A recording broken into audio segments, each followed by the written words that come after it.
Hi friends, welcome to my channel. இன்றைக்கி நம்ம channel என்ன பார்க்க போகிறோன்னு ஒரு குட்டி மினி விலாக் தாங்க பார்க்க போகிறோம். வாங்க என்னென்ட்டு வீடியோக்குள்ளே போய் பார்க்கலாமா.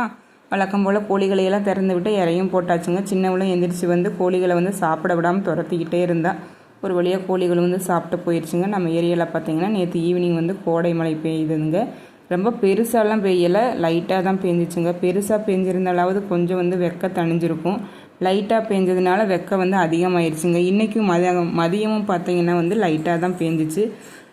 பெருசாக பெஞ்சால் தான் வந்து நம்மளுக்கு வெக்க வந்து இதாகும். பூமியெல்லாம் குளிர்ந்து லைட்டாக பெஞ்சதுனால வெக்க வந்து ரொம்ப அதிகமாகிடுச்சு. பாப்பாவுக்கு இன்றைக்கி எக்ஸாம் இருக்கிறதுனால சரின்ட்டு அவளையும் கிளப்பி அப்படியே வேன் ஏற்றி விடலான்னு கூப்பிட்டு போனாங்க. சின்னவளும் பாருங்கள் நானும் வரேன்ட்டு அவளும் பேக்காக மாட்டிட்டு கிளம்பி வந்துட்டு இருந்தேன்.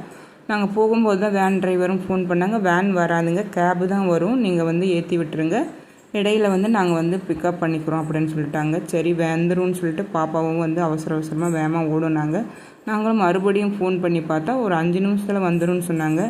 சரின்ட்டு அங்கே போய் வெயிலுங்க, ரொம்ப வெயில். போய் நின்று பார்த்தா 10 நிமிஷமாகவும் வந்து வரவே இல்லை. சின்னவளையும் கூப்பிட்டு போனதுனால ரொம்ப சிரமமாயிடுச்சு. அப்புறம் 10 நிமிஷம் வெயிட் பண்ணிவிட்டு ஒரு வழியாக கேபும் வந்துருச்சுங்க. சரின்ட்டு பாப்பாவையும் வந்து ஏற்றி விட்டுட்டு அப்புறம் நாங்களும் வீட்டுக்கு வந்துட்டோங்க.